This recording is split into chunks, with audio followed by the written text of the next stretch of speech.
নমস্কাৰ আমাৰ বিশেষ অনুষ্ঠান প্ৰাসংগিকলৈ স্বাগতম ষ্টুডিঅ'ত মই সুনীল বৰা এটা গুৰুত্বপূৰ্ণ বিষয় লৈ আপোনালোকৰ সন্মুখলৈ আহিছোঁ আৰু সেয়া হৈছে যে অসমক অস্থিৰ কৰাৰ লক্ষ্য অসমক ইছলামিক ৰাষ্ট্ৰ কৰাৰ পৰিকল্পনা অব্যাহত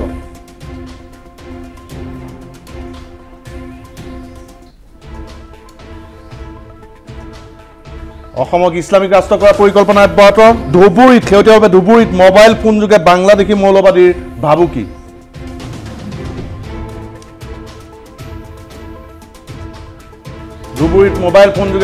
মৌলবাদীৰ ভাবুকি ইফালে দবকাত পাকিস্তানী ভিসা সহ গ্ৰেপ্তাৰ সন্দেহজনক নাগৰিক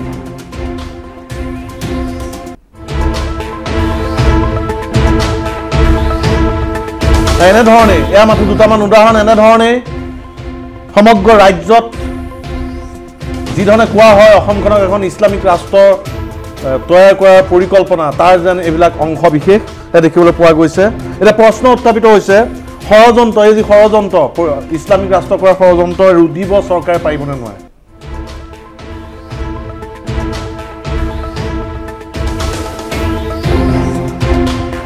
তীব্ৰ আশংকাত অসমৰ খিলঞ্জীয়া লোক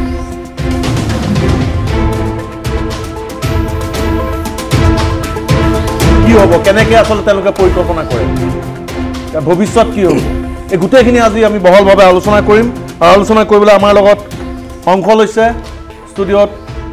অসমৰ প্ৰাক্তন আৰক্ষী সঞ্চালক প্ৰধান আৰু বিশেষ শাখাত বহু বছৰ ধৰি কাৰ্যনিৰ্বাহ কৰা পল্লৱ ভট্টাচাৰ্য ডাঙৰীয়া আপোনাক স্বাগতম জনাইছোঁ আমাৰ লগত সংযুক্ত হৈছে সদৌ ছাত্ৰ সন্থাৰ সাধাৰণ সম্পাদক সমীৰণ ফুকন আপোনাক স্বাগতম জনাইছোঁ আমাৰ লগত জুমত সংযুক্ত হৈছে বিশ্লেষক ডক্টৰ জ্ঞানেন্দ্ৰ বৰ্মন আপোনাক স্বাগতম জনাইছোঁ আৰু শেহতীয়া যিবোৰ ঘটনা হৈছে ধুবুৰীত ভাবুকি দিয়া হৈছে সীমান্তৱৰ্তী লোকক বাংলাদেশৰ মৌলবাদী সংগঠন জামাতি ইছলামীৰ পৰা সেই ভাবুকি আহিছে শেহতীয়াভাৱে জামাতি ইছলামী সংগঠনৰ কেইবাজনো ব্যক্তিক আৰক্ষীয়ে গ্ৰেপ্তাৰ কৰাৰ পিছতে ভাবুকি আহিছে ধুবুৰীত দল সংগঠন স্থানীয় সচেতক লোকৰ সৈতে আমাৰ senior bureau chief Rajiv Choudhury থাকিব আৰু শেহতীয়া যি পাকিস্তানী ভিসা 2006 চনতে এজন যুৱকৰ মৃত্যু হৈছিল নাম আব্দুল কালাম সেই মৃত যুৱকৰ নামত আব্দুল কালাম বুলি এজন ব্যক্তিয়ে ভিসা বনাইছিল ভিসা বনোৱাৰ পিছত পাছপোৰ্ট তৈয়াৰ কৰাৰ পিছত পেন কাৰ্ড আধাৰ কাৰ্ড আদি সকলো তৈয়াৰ কৰিছিল সেই ঘটনাৰ পোহৰলৈ আহিছে সেয়া 2006 চনৰ কথা সেই লৈও তীব্ৰ চাঞ্চল্যৰ সৃষ্টি হৈছে আৰু সেই ঘটনা সংঘটিত হৈছে ঘটনাৰ পোহৰলৈ আহিছে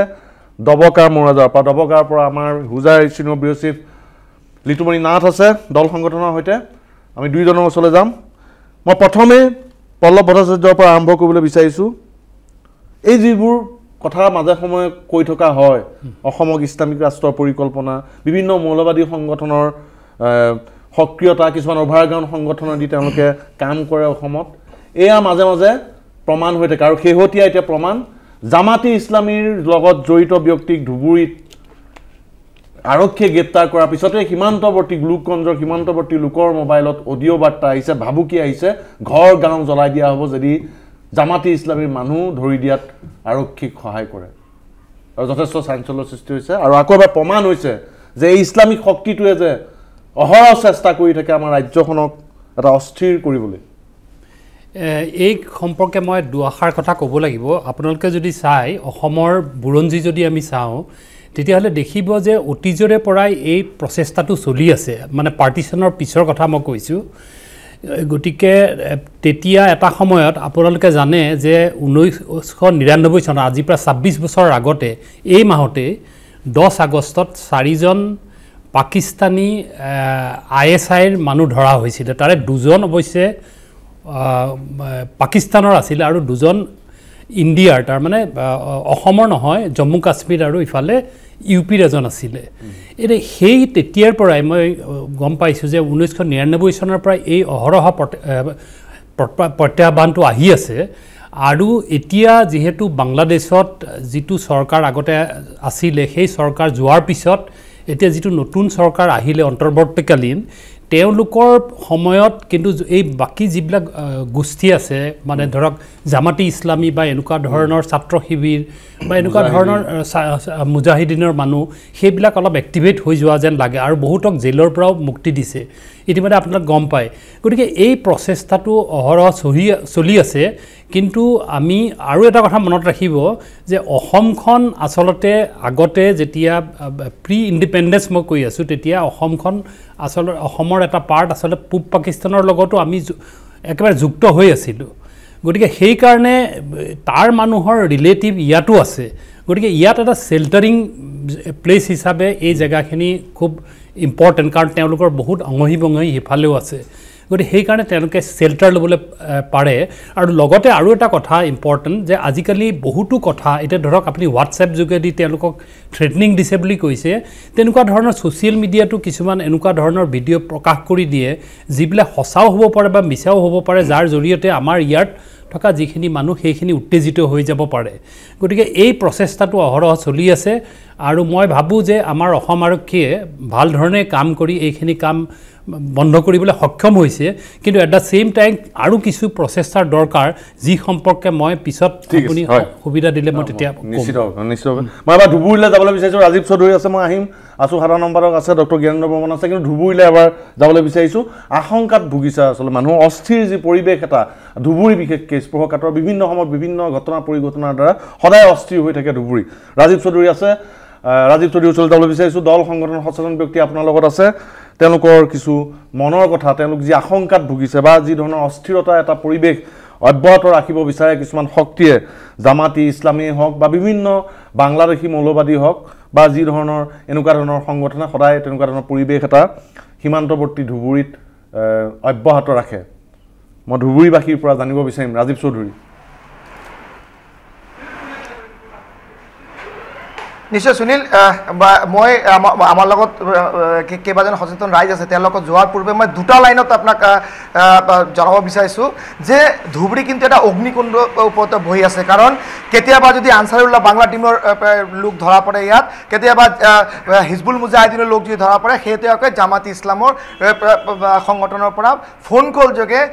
ধুবুৰীবাসী ৰাইজক আচলতে ভাবুকি দিয়া হৈছে কেৱল ধুবুৰীবাসী ৰাইজ কৰিলে ভুল হ'ব সমগ্ৰ ভাৰতবৰ্ষকে আচলতে তেওঁলোকে অশান্ত কৰি দিয়াৰ যি প্ৰয়াস তেওঁলোকে কৰিছে মুখ্যমন্ত্ৰীৰ যি কথাষাৰ সেইটো আচলতে দেখা গৈছে যে সঁচা প্ৰমাণিত হৈ আছে কাৰণ মুখ্যমন্ত্ৰী কৈছে যে অহা 10 বছৰৰ ভিতৰত কিন্তু অসমৰ পৰিৱেশ পৰিস্থিতি সলনি হৈ যাব আৰু সেইটো কথা আচলতে যেতিয়া মুখ্যমন্ত্ৰী এই ধৰণে চিন্তা কৰিছিলে সেই সময়তে কিন্তু আজিৰ পৰা দুদিন আগতে গোলগঞ্জৰ দুগৰাকী লোকক আচলতে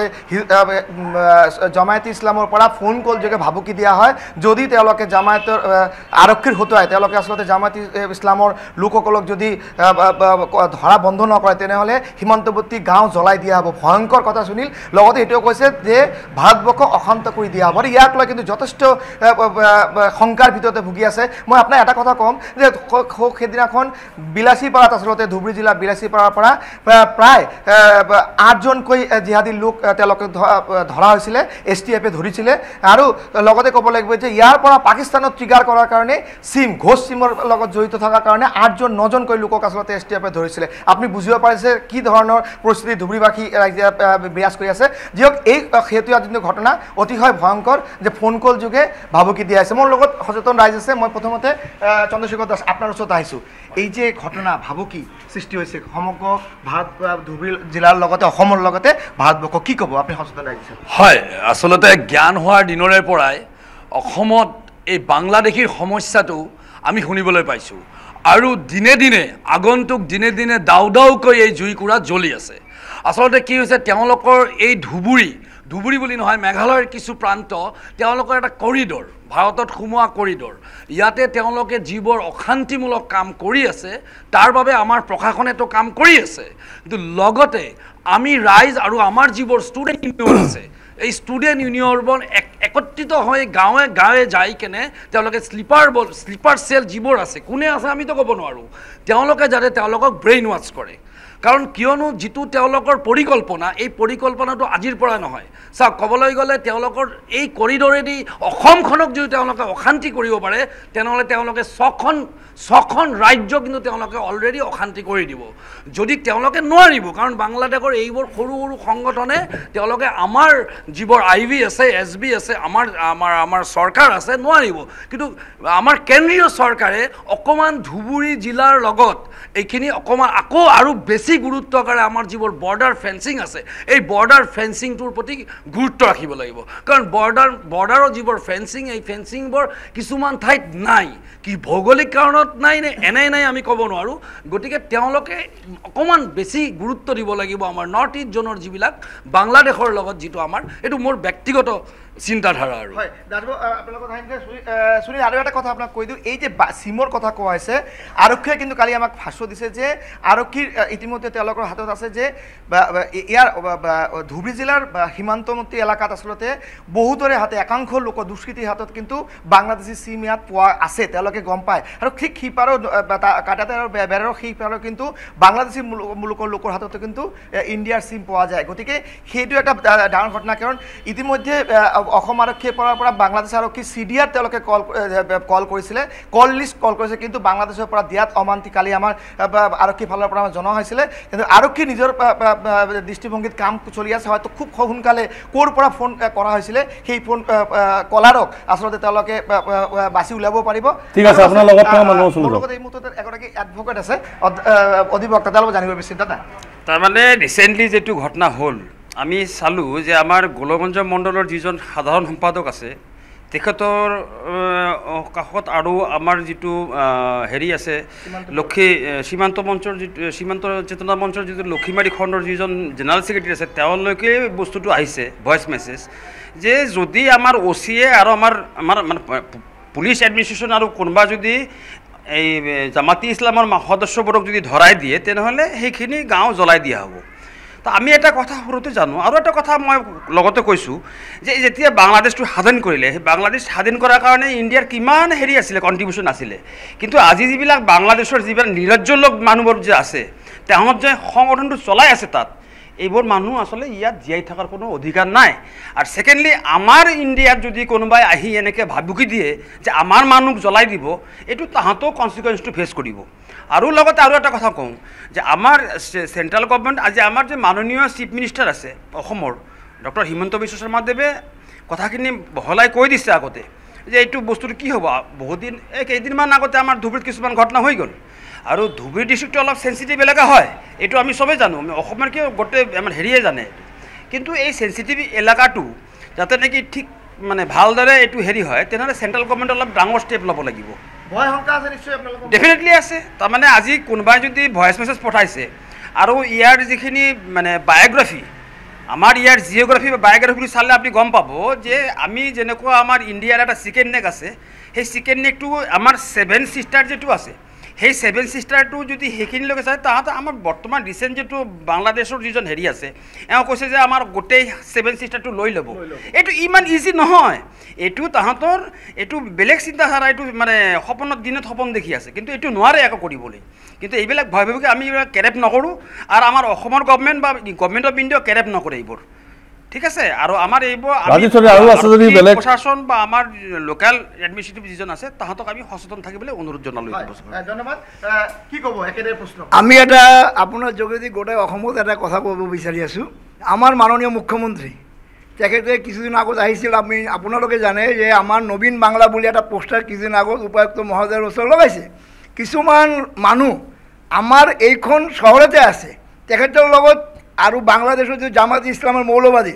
জড়িত হৈ আছে, নহ'লে আপোনাৰ নাম মোৰ নাম কেনেকৈ জানিব, কেনেকৈ মোবাইল নাম্বাৰটো ল'ব? তে আমাৰ মানুহ না, তেখেতৰ মানুহ ইয়াতে আছে, আমাৰ লগতেই আছে, আমাৰ চহৰতে আছে। আমি আপোনাৰ যোগেদি অসমৰ মাননীয় মুখ্যমন্ত্ৰী হিমন্ত বিশ্ব শৰ্মাক আৰু আমাৰ নৰেন্দ্ৰ মোদীদেৱক এটাই কথা ক'ম যে এই দৃষ্টান্তমূলক তেখেতক শাস্তি দিব লাগে, আৰু এইবিলাক বাংলাদেশীক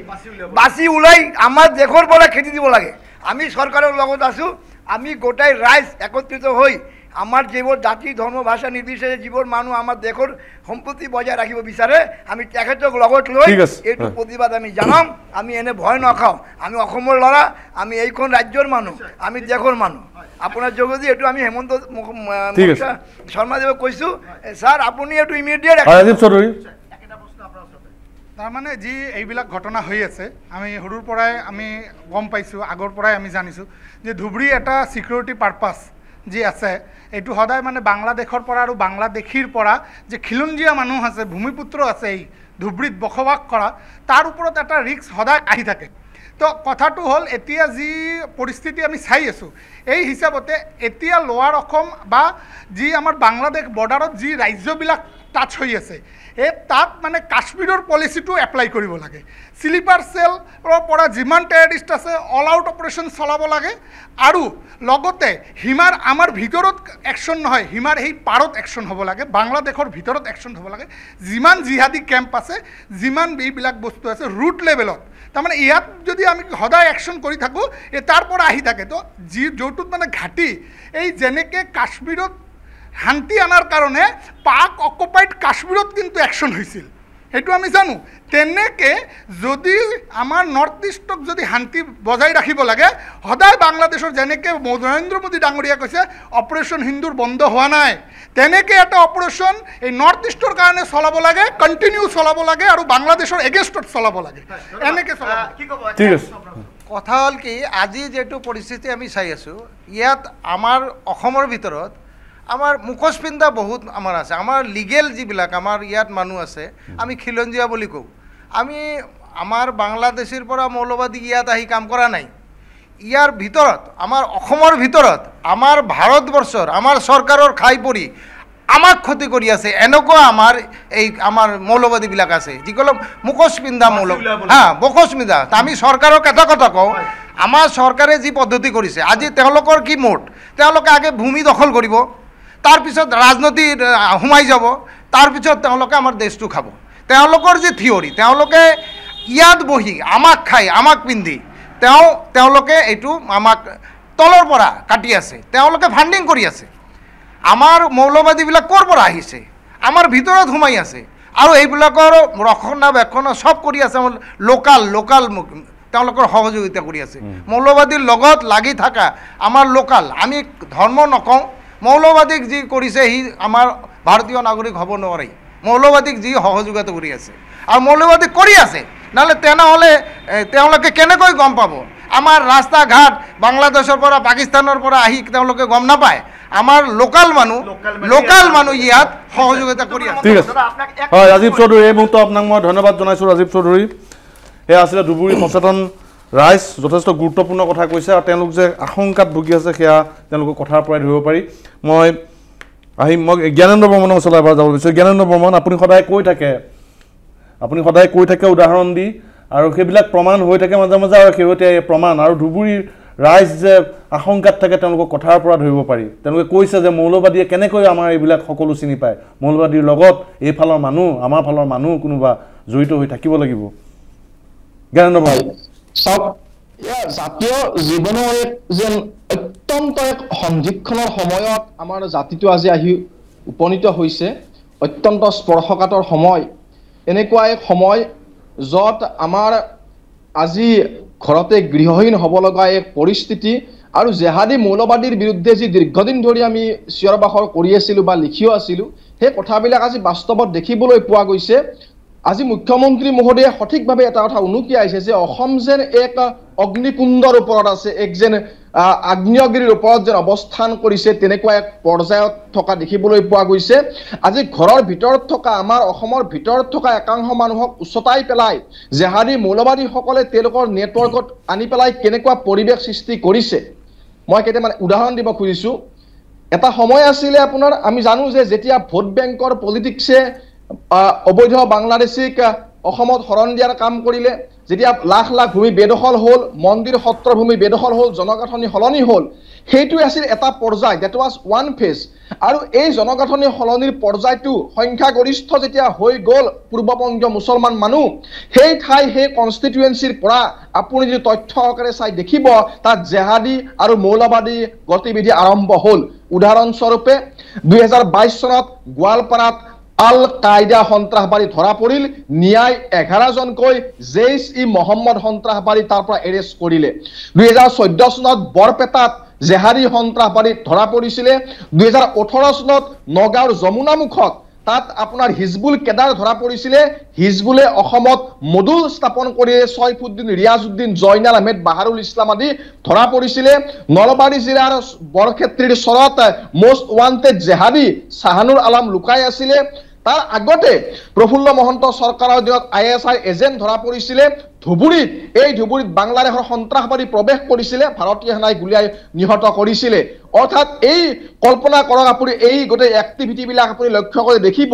যে অসম এতিয়া যেন জেহাদী মৌলবাদীসকলৰ এক ফাৰ্টাইল গ্ৰাউণ্ড এক উৰ্বৰ ভূমি হৈ পৰিল ভোট বেংকৰ কনষ্টিটুৱেঞ্চিৰ পৰাই এই মৌলবাদী শক্তিৰ উত্থান ঘটিলে আৰু খিলঞ্জীয়াৰ জাতীয় জীৱনলৈ ভয়াৱহ এক অশনি সংকেত কঢ়িয়াই আনিলে স্বাধীনতাৰ আগতেও অসমক লৈ এক পাকিস্তানৰ ইছলামিক ৰাষ্ট্ৰৰ ষড়যন্ত্ৰ চলিছিলে সেই তথ্যবিলাক ফলে বহুত দীঘলীয়া হ'ব তথ্যবিলাক মোৰ লগত আছে কিন্তু আৰু এটা লক্ষণীয় কথা এই যে 2006 চনত মৃত্যু হোৱা ব্যক্তিৰ নামত পাছপৰ্ট উলিয়াই ল'লে আজি কংগ্ৰেছ চৰকাৰৰ শাসনকালত ভোট বেংকৰ পলিটিক্স এনেকুৱা পৰ্যায় পালে যে দুবাইত জন্ম হোৱা মানুহে আজি অসমত তেওঁলোকে পাছপৰ্ট উলিয়াই ল'ব পৰা হ'ল আৰু সেই মানুহ কল্পনা কৰক যদি পাকিস্তানৰ ISI এজেণ্ট কাৰণ সেই সন্মানীয় ব্যক্তিজনে যিয়ে ধৰা পেলাইছে তেওঁ কৈছে যে পাকিস্তানী হোৱাৰ সম্ভাৱনা আছে কাৰণ পাকিস্তানৰ ভিসাৰ তাত সিল মোহৰ আছে অৰ্থাৎ পাকিস্তানৰ ISI এজেণ্টে অসমত স্থায়ী নাগৰিকৰ যদি প্ৰমাণপত্ৰ লৈ পেলাই অসমত থাকে আৰু তেনেকুৱা এটা কেছ ধৰা পৰিল তেনেকুৱা যদি অলেখ কেছ আমাৰ বৰ্ডাৰ এৰিয়াবিলাকত আমাৰ অসমৰ বিভিন্ন ঠাইত আছে কল্পনা কৰক অসম কেনেকুৱা এক অগ্নিগৰ্ভা পৰিস্থিতিৰ মাজলৈকে গৈ আছে জাতীয় জীৱনৰ সংঘাতময় সময়ত তেওঁলোকে কেনেকুৱা এক ভূমিকা ল'ব পাৰে অসমক অগ্নিকুণ্ডৰ মাজলৈকে ঠেলি দিয়াৰ কাম কৰিব পাৰে মোৰ ভাবি ভয় লাগে এজন অসমীয়া হিচাপে যে এই কাম 2006 চন আৰু তাৰ আগতে যি ভোট বেংকৰ ৰাজনীতি জেহাদী মৌলবাদীৰ ফাৰ্টাইল গ্ৰাউণ্ড গঢ়ি উঠিলে অসমীয়া খিলঞ্জীয়াৰ ভূমিৰ অধিকাৰ নাইকিয়া হৈ গ'ল জনগাঁথনি সলনি হৈ গ'ল মোৰ বোধেৰে এই ৰাজনীতি এই সো-কল সেকুলাৰ ৰাজনীতি ভোট বেংকৰ ৰাজনীতিয়ে অসমৰ সৰ্বনাশ কৰিলে আৰু এতিয়া মুখ্যমন্ত্ৰী মহোদয়ে এক শক্তিশালী ব্যৱস্থা লৈছে কিন্তু সকলো আছুকে ধৰি সকলো জাতীয় দল সংগঠনে আজি একত্ৰিত হৈ আগুৱাই আহি এক সাহস শক্তি দিব লাগে খিলঞ্জীয়া জাতি হত্যাক মই ভাবো এয়া সময়ৰ আহ্বান আজি আমচুৰ নিচিনা সংগঠনবিলাকে হাজাৰ হাজাৰ মানুহলৈ মিটিং কৰিব পৰা হ'ল গতিকে এইখিনি সময়ত মই ভাবো আমি চৰকাৰৰ কাষত থিয় দি ৰাজনীতি চলি থাকিব মই ৰাজনীতি বুজি নাপাওঁ কিন্তু অসমখন বাছি থাকিব লাগিব আৰু তাৰ কাৰণে সকলো খিলঞ্জীয়াই দল মত গোষ্ঠী নিৰ্বিশেষে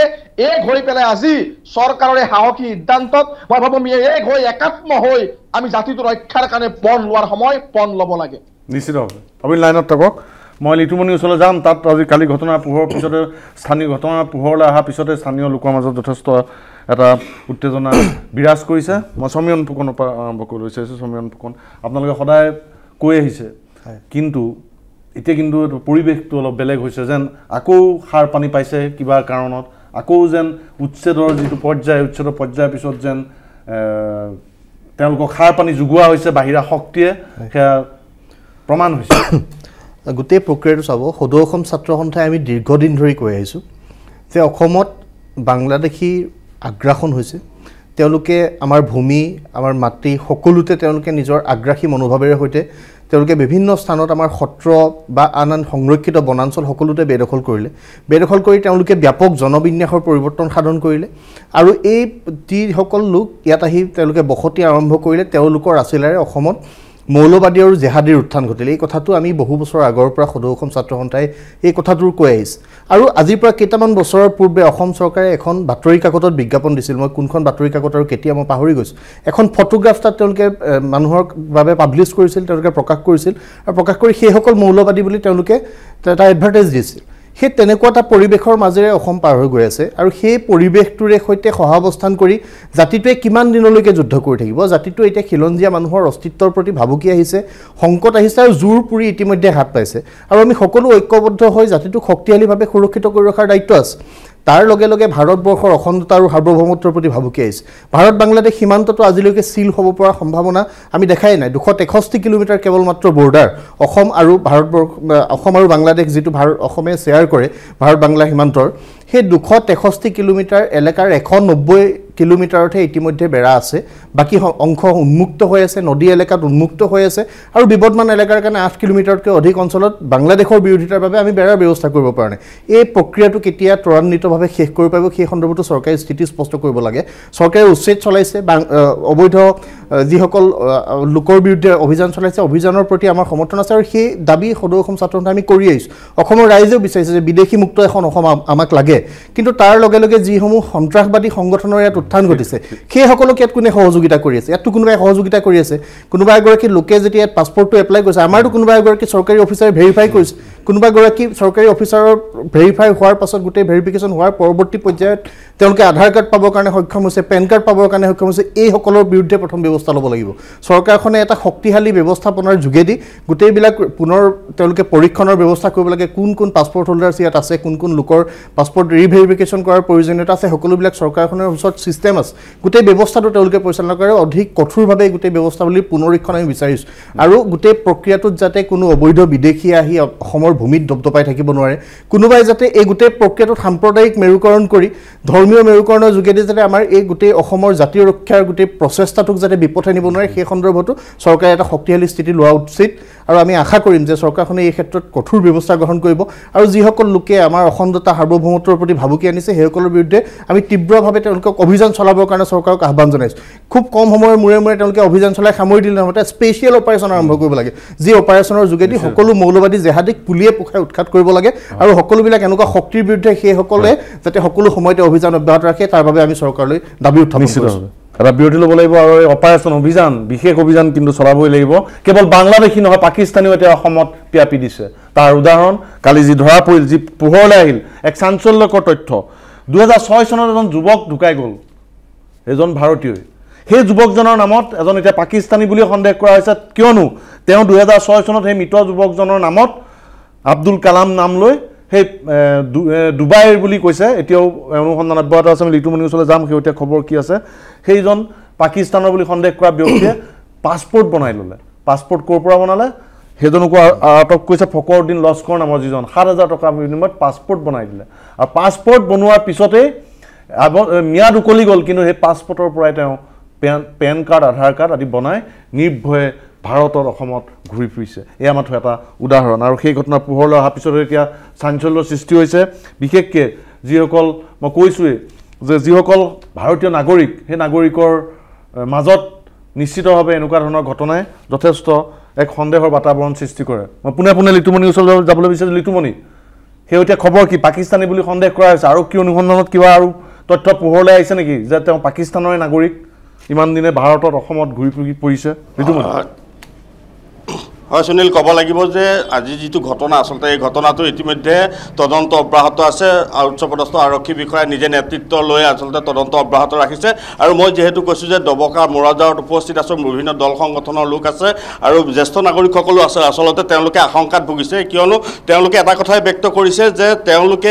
তেওঁলোকক আচলতে যিসকল থলুৱা মুছলিম আছে তেওঁলোকক এটা চামে তেওঁলোকক ব্যৱহাৰ কৰি আমাৰ যিটো সমিল মিলৰ বাৰ্তা আচলতে এইটো এটা বিপদে পৰিচালিত কৰাৰ তেওঁলোকে ব্যক্ত কৰিব বিচাৰিছে কি ক'ব জ্যেষ্ঠ নাগৰিক হিচাপে আপোনাৰ ওচৰলৈ আহিছে ধন্যবাদ প্ৰথমে মোৰাজাৰবাসীৰ হৈ পেলাই নিউজ লাইভ গোষ্ঠীক আমি অন্তঃস্থলীৰ পৰা ধন্যবাদ জনাইছোঁ আৰু এটা কথা মই ক'ব খুজিছোঁ যে নিউজ লাইভ যিটো গোষ্ঠী সেই গোষ্ঠী দেখা গৈছে মোৰাজাৰৰ প্ৰত্যেকটো অনুষ্ঠানত তেওঁলোক তাকে ইয়াৰ আগত আমাৰ জেবিন কৌশলৰ এটা অনুষ্ঠান হৈছিল ইয়াৰ আগত ড্ৰাগছৰ ওপৰত এটা অনুষ্ঠান হৈছিল তেওঁলোকে সম্প্ৰচাৰ কৰিছে গোটেই অসমতে সেইটো মানে খুব সমাদৰ লাভ কৰিছে এতিয়া কথাটো হ'ল আমি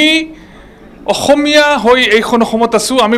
ভাৰতীয় এইখন অসমত আছোঁ এতিয়া কথাটো হ'ল এণ্টি নেশ্যনেল যদি কোনোবা মানুহ আমাৰ ইয়াত সোমায় তেতিয়াহ'লে সেই মানুহজনক ধৰি লোৱা বা সেইজনক মানে কৰায়ত্ব কৰা আমাৰ এটা কৰ্তব্য আৰু সেইটো দেখা গৈছে আমাৰ মানে সেইটো কৰিছে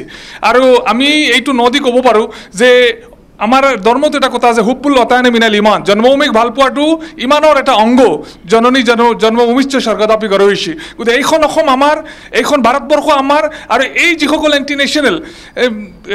এলিমেণ্টবিলাক আমাৰ ইয়াত সোমাইছে সেইসকলক আমি ধৰিম সেইসকলৰ কাৰণে যি ব্যৱস্থা প্ৰশাসনে ল'ব সেই প্ৰশাসনৰ লগত আমি সকলো সময়ত থাকিম আৰু আমি এটা কথা আহ্বান জনাম যে অসমত প্ৰত্যেকজন অসমীয়াৰ নিচিনা আমিও এজন অসমীয়া অসম ভাৰতবৰ্ষৰ প্ৰত্যেকজন ভাৰতীয়ৰ নিচিনা আমিও এজন ভাৰতীয় গতিকে অসমৰ মূল খুঁটিৰ লগত আমি আছোঁ অসমৰ প্ৰত্যেকটো সমস্যাৰ ক্ষেত্ৰত আমি আছোঁ অসমৰ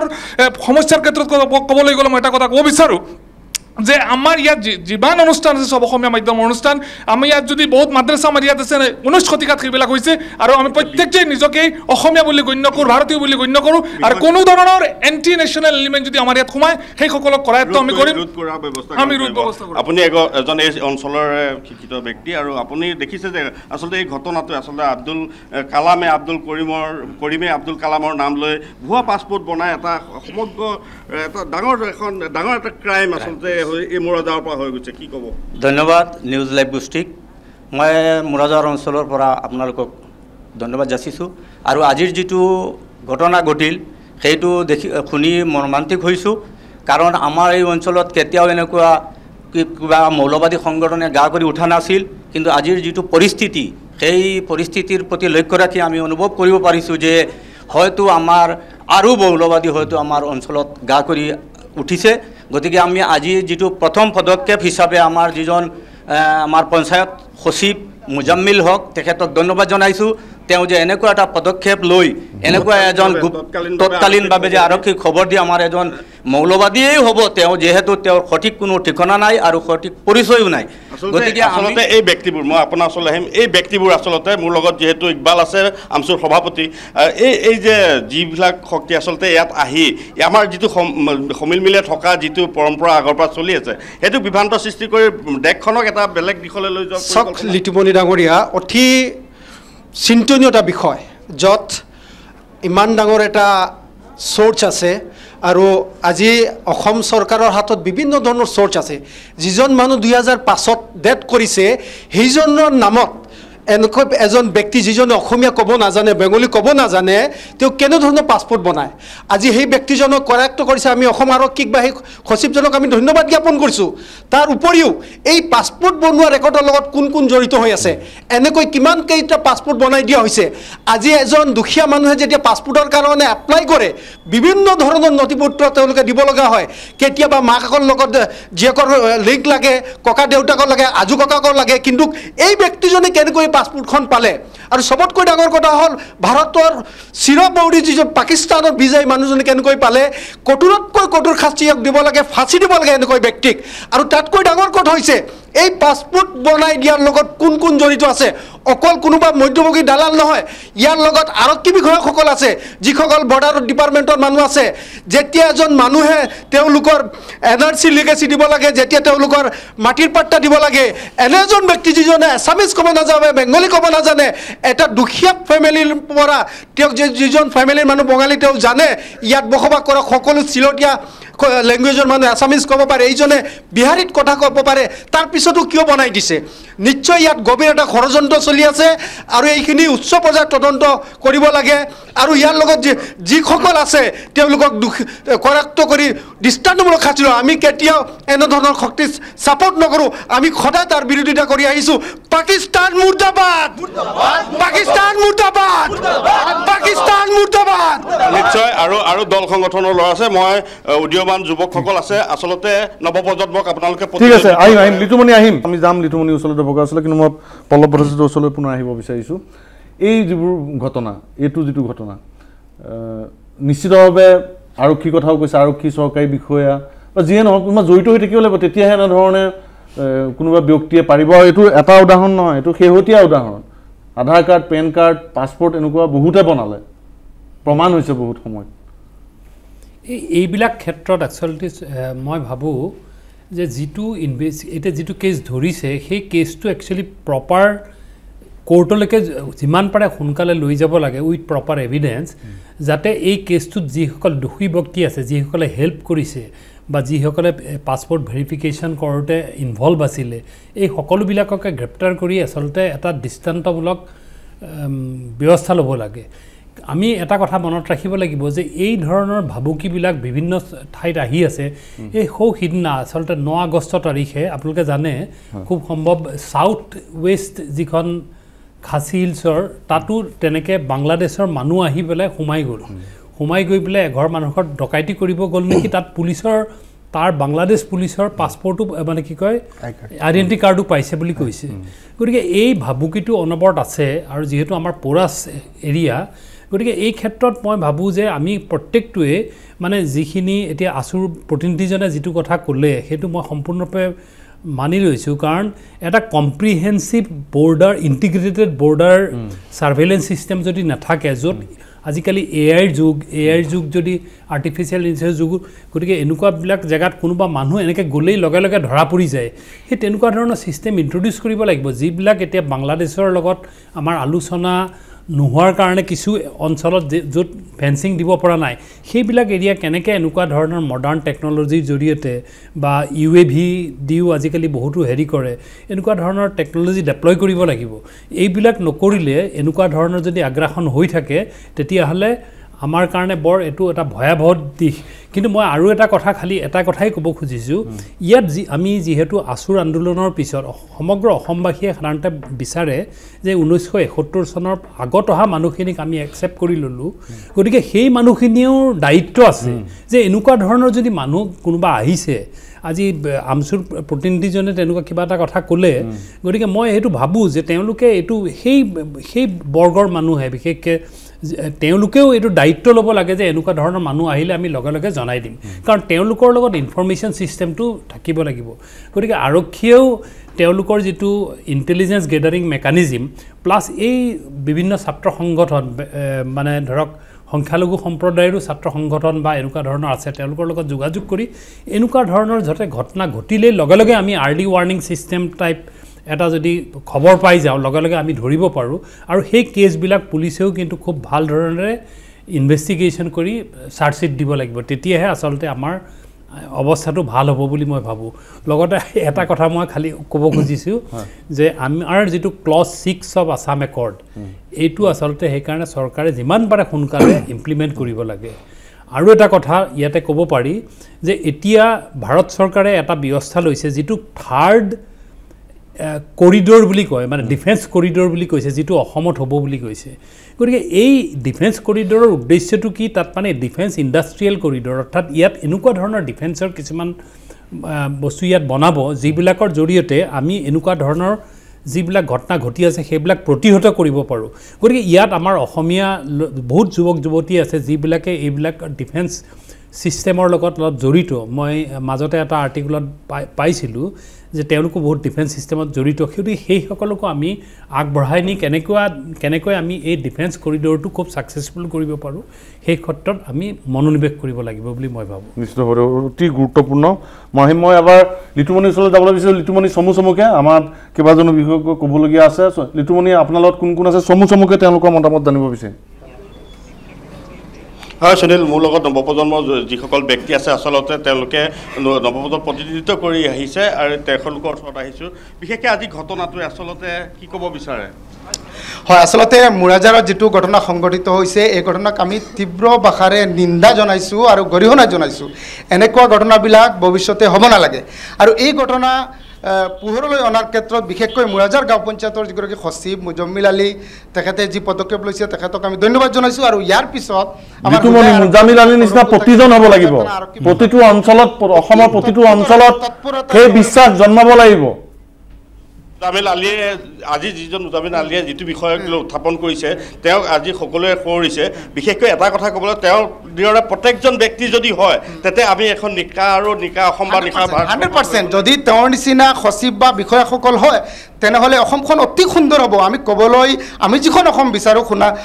সোণালী যিখন দুনিয়া এখন অসম বিচাৰোঁ শংকৰাজানৰ যি দেশ বিচাৰোঁ সেই দেশখন হ'ব আৰু বিশেষকৈ মই ক'ব বিচাৰিছোঁ যে আমাৰ মুৰাজাৰখন 1901 চনত ইয়াতে আমাৰ মানুহ অহা আৰম্ভ বা বসতি আৰম্ভ হৈছে 1901 চনৰ পৰা ইয়াত অসমীয়া মাধ্যমৰ স্কুল প্ৰতিষ্ঠা হৈছে আৰু আমি অসমীয়া আৰু বিশেষকৈ এই অঞ্চলত যিমান জাতীয় সংগঠন আছে বিশেষকৈ অসম সাহিত্য সভা অসম জাতীয় পৰিষদ বা আছু প্ৰতিটো জাতীয় সংগঠনৰ ব্ৰাঞ্চ ইয়াতে আছে আমাৰ ল'ৰাবিলাকে এইবিলাকত জড়িত হৈছে আমি একেলগে এনে জাতীয় কামবিলাক কৰি আছোঁ আৰু এনে যি ক্ৰাইমবিলাক আমি সদায় বিৰোধিতা কৰি আছোঁ কোনো প্ৰত্যেক এইবিলাক আমি হ'ব নিদিওঁ চৰকাৰে পদক্ষেপ লৈ মুখ্যমন্ত্ৰী ডাঙৰীয়া অতি তৎপৰতাৰে নিজেই এই ঘটনাটো তেওঁ তদাৰক কৰক চাওক আমি সেই দাবী আমি এই যে মৌলবাদী হওক বা যিসকলে তেওঁলোকে ভাবুকি প্ৰদান কৰি আছে বা যিসকলে আমাৰ ভাতৃত্ববোধক এটা বিপৰীত দিশে লৈ যোৱা গৈছে যে এইটো আমি আশংকাত ভোগা নাইনে আমি আজি মুৰাদাৰবাসীৰ ৰাইজ আমি চিন্তিত হৈছোঁ যে আমাৰ ইয়াত কেনেকৈ এনেকুৱা ইনফিল্ট্ৰেশ্যন হৈ আছে যিটো হ'ব নালাগিছিল চৰকাৰখনে বহুত ডাঙৰ ডাঙৰ ধেমালি মাৰে যে আমাৰ মানে অসমৰ পৰা গোটেই বাংলাদেশী খেদি দিব সেই বাংলাদেশী তেওঁলোকক ক'ত খেদিছে আজি মই কুৱেশ্যন কৰিব বিচাৰিছোঁ আমাৰ পাছপোৰ্ট সেৱা কেন্দ্ৰ গুৱাহাটীক যে তেওঁলোকৰ ইমান নিৰাপত্তা বেষ্টনীৰ পাছতো কেনেকৈ এনেকুৱা পাছপোৰ্ট কোনোবাই বনাই লয় আকৌ ৰিনিউৱেলো হৈ যায় এইবাৰো ৰিনিউৱেল কৰিবলৈ চেষ্টা কৰিছে আৰু মুজম্মিল হক ডাঙৰীয়াৰ ইয়াত অহাৰ পিছত তেখেত এজন ভাৰত মাতাৰ সুপুত্ৰ সেইকাৰণে তেওঁ ধৰিছে তেওঁক বাৰে বাৰে কুৱেশ্যন কৰি পেলাই তেওঁক ধৰিছে ক্ৰছ কুৱেশ্যনিং কৰি পেলাই আৰু আৰক্ষীয়ে গোটাই দিছে সেইকাৰণে মই মুজম্মিল হক ডাঙৰীয়াক ধন্যবাদ জনাইছোঁ তেখেতৰ নিচিনা আমাৰ সকলো বিষয়ববীয়া ভাৰত মাতাৰ সুপুত্ৰ এনেকুৱা হ'ব লাগে আৰু মই চৰকাৰকো আহ্বান জনাইছোঁ যে মুজম্মিল হক ডাঙৰীয়াক পুৰস্কৃত কৰিব লাগে এনেকুৱা কাম কৰাৰ কাৰণে তেওঁক পুৰস্কৃত কৰক তেতিয়াহ'লে আৰু যিসকল বিষয়া আছে চৰকাৰী বিষয়া তেওঁলোকেও মুজম্মিল হকৰ নিচিনা এজন অনেষ্ট বিষয়া হিচাপে কাম কৰিব নিশ্চিতভাৱে লিটুমণি নাথ এই মুহূৰ্তত আপোনাক ধন্যবাদ জনাইছোঁ আমাৰ হাতৰ সময় কম লিটুমণি নাথ এনেকুৱাই প্ৰতিজনে দেখুৱাব লাগিব নিজৰ দায়িত্ববোধ মই জ্ঞানেন্দ্ৰ বৰ্মন আপোনাৰ ওচৰলৈ আহিছোঁ চৰকাৰে প্ৰবল ইচ্ছা শক্তি দেখুৱাইছে কিন্তু যিটো গুৰুত্বপূৰ্ণ কথা আজি আলোচনাত সন্মুখলৈকে আহিছে সেইটো হৈছে যে সমাজখনেও ইচ্ছা শক্তি দেখুৱাব লাগিব আৰু এই ক্ষেত্ৰত মই ভাবোঁ এই জেহাদী মৌলবাদী উত্থানৰ প্ৰেক্ষাপটত অসমৰ মুছলমান বুদ্ধিজীৱী উদাৰ সমাজখনৰ এখন গুৰুত্বপূৰ্ণ ভূমিকা আছে তেওঁলোকে এটা দায়বদ্ধতা দেখুৱাব লাগিব এতিয়া এনেকুৱা এলিমেণ্ট য'তেই আছে সেই এলিমেণ্টবিলাকক যাতে প্ৰশ্ৰয় নিদিয়ে আৰু গুৰুত্বপূৰ্ণ কথা অতি দুখজনক বা আনফৰ্চুনেট কথাটো কি বাংলাদেশী এজন আহিয়ে প্ৰথম আশ্ৰয়টো পায় আমাৰ অসমৰ মুছলমান কাৰোবাৰ ঘৰতে প্ৰথম থিতাপি লয় এইটো হ'ব নালাগে এইটোৱে কি কৰে ভাতৃত্ববোধৰ পৰিৱেশটোও কলুষিত কৰে আৰু একে সময়তে সন্দেহ আৰু অবিশ্বাসৰ পৰিৱেশটোও আমাৰ মাজত বিয়পাই দিয়ে সেইকাৰণে আমাৰ খিলঞ্জীয়া জাতিসত্তাৰ যিটো অস্তিত্ব হেৰুৱাব নিবিচৰা যিটো আকাংক্ষা আমাৰ যে আমি জীয়াই থাকিব বিচাৰোঁ আমি কাৰো প্ৰতি বিদ্বেষ নাই আমি নিজৰ আইক ভাল পাওঁ বুলি ক'লে আনৰ আইক বেয়া পোৱা নুবুজা কাৰো প্ৰতি বিদ্বেষ নাই কিন্তু আমি এটা ক্ষুদ্ৰ জাতিসত্তা অসমীয়া আমি আত্মমৰ্যাদাৰে জীয়াই থাকিব বিচাৰোঁ অসমত বাহিৰে আমাৰ ক'তো ঠাই নাই কিন্তু এই অসমখনৰ এতিয়া 15খনকৈ জিলাত এতিয়া বাংলাদেশী মুছলমানৰ আগ্ৰাসন আৰম্ভ হৈছে আমাৰ নিৰ্ণায়ক ভূমিকা আমি হেৰুৱাই পেলাইছোঁ মই আছুৰ দৰে জাতীয় সংগঠনক এটা আহ্বান জনাম তেখেতসকলে দীৰ্ঘদিন ধৰি বিদেশী অনুপ্ৰৱেশকাৰীৰ সমস্যাটো গুৰুত্ব সহকাৰে মাতি আহিছে কিন্তু আন কেইটামান মাত্ৰা সিমান গুৰুত্ব পোৱা নাই সেই মাত্ৰাটো হ'ল এই যে অসমানুপাতিক জনসংখ্যা বৃদ্ধিয়ে আমাৰ মাটিৰ অধিকাৰ কাঢ়ি ল'লে ৰাজনৈতিক অধিকাৰ কাঢ়ি ল'লে বহুত ঠাইত এইটো হৈছে বহু বিবাহৰ কাৰণে বহু বিবাহ কৰি পেলাই এতিয়াও চৰঞ্চলবিলাকত হামপাছ আমাৰে 25 নীতিমতে হৈ আছে বহুত ঠাইত বাল্য বিবাহ হৈ আছে বহু বিবাহ হৈ আছে এই কাৰকবিলাকেও কিন্তু কি কৰিছে ডেমোগ্ৰাফিক ইনভেশ্যনত সহায় কৰিছে আৰু যাৰ ফলত আমি দেখিবলৈ পাইছোঁ ধুবুৰীৰ চৰত এটা দশকত জনসংখ্যা 195% বাঢ়িছে সেই সময়খিনিত খিলঞ্জীয়া বাঢ়িছিলে মাত্ৰ 5% সেই জিলাখনত আৰু বহুত ঠাইৰ পৰা খিলঞ্জীয়া পলায়ন কৰিব লগা হ'ল তেনেকুৱা অৱস্থা আহি পৰিছে আৰু এতিয়া এই মৌলবাদী জেহাদীৰ আগ্ৰাসনে এক নতুন ভয়ংকৰ এক মাত্ৰা সংযোজন কৰিছে এনেকুৱা এক পৃষ্ঠভূমিত মই ভাবোঁ আমি আপোচবিহীনভাৱে স্পষ্টভাৱে ক'ব লাগে যে আমাক ইউনিফৰ্ম চিভিল কোড লাগে বহুবিধা নহ'ব